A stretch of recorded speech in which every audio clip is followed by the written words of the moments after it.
In this video, I'll discuss a dividend investment strategy that involves the use of covered call ETFs, and we're starting right now.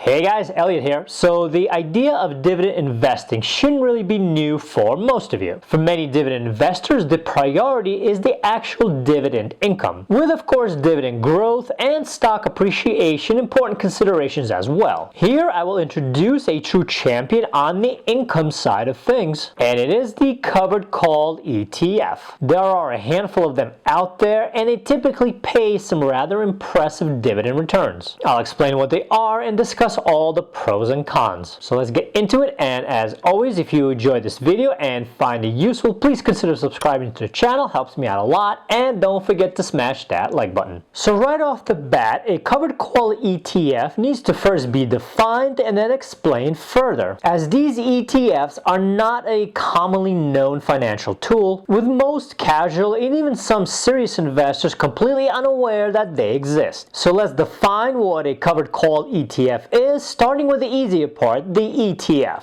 ETF, of course, stands for Exchange Traded Fund. The easiest way to understand them is to think of ETFs as your basic mutual funds. These funds are made up of specific stocks, and investors put in money to buy shares, and are then entitled to all the gains and losses that the funds incur from the changes in the prices of the stocks that make up the funds. Now sure, ETFs are a bit different from mutual funds. They are treated more like stocks and are often passively, not so much actively managed, and as a result, they typically incur less fees. They're also cheaper to buy into as there are no minimums, and they also have some tax advantages. If you want to learn more about ETFs, I have a video on them, and I'll leave a link in the description below. For the purposes of our discussion in the meantime, we could just think of them as regular mutual funds. Okay, so that was the easier part. Now what does covered call mean? Well, here we need to talk about options, because a covered call is taken directly from that world. Options are nothing more than contracts that give the purchaser of the option the right, but not the obligation, to buy a certain stock at a predetermined price before a certain date. There are two common types of options: a call option, where the buyer or the seller think that the price of the underlying security, such as a stock, will rise. And then there are put options, where the seller or the buyer think that the underlying security's price will fall. So as a simple example, if you think that the price of Apple stock, which is currently at about $150 per share, will go up to $155, you can buy call options dated a week from now, and if the price rises above that value before the week is up, say to $157, well, you can then buy the shares at the agreed upon $155 and then sell them to pocket the difference. This works, of course, in reverse as well, using put options in the case of falling share prices. Now you can also sell, or in other words write, call and put options, not just buy them. And that is exactly what these covered call ETFs actually do. So that explains what a call is, but what does the first part of the covered call ETF mean? Covered simply means that you own the stock that you're writing your call options against. If you don't, it's then referred to as a naked call or put, and that is generally a much more difficult spot to be in, as you would have to purchase stock to cover your position if you're wrong on price as an option seller. Okay, so that was a lot of financial info that was thrown at you while we were defining what an ETF,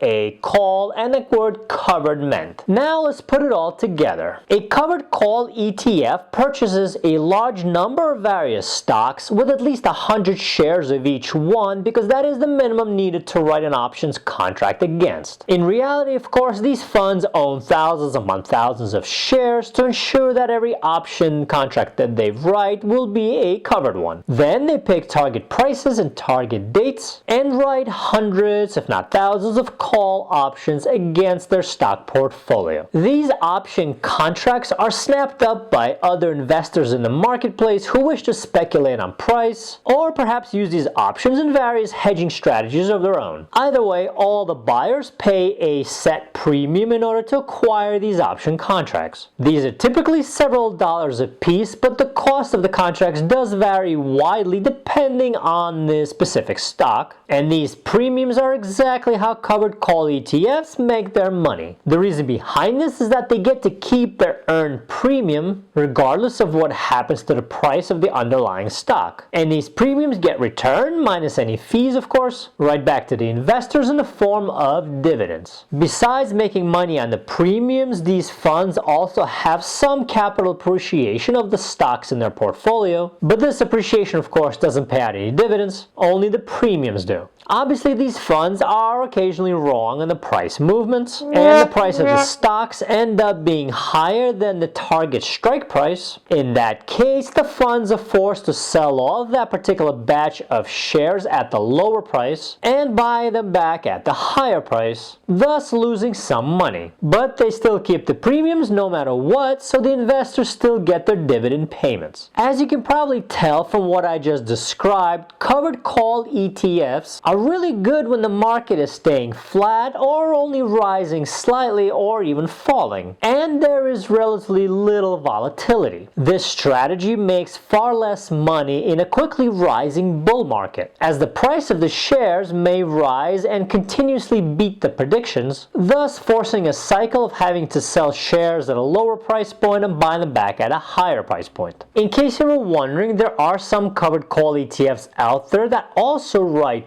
puts to protect against a downside or a price drop as well. And that is another possibility to consider. Overall, covered call ETFs are relatively safe and are a great source of income. There are some tax disadvantages in the sense that this type of income is treated as a regular unqualified dividend income, and some financial advisors will advise you to use a covered call ETF strategy in the context of a tax advantaged account like an IRA to minimize and defer tax liability.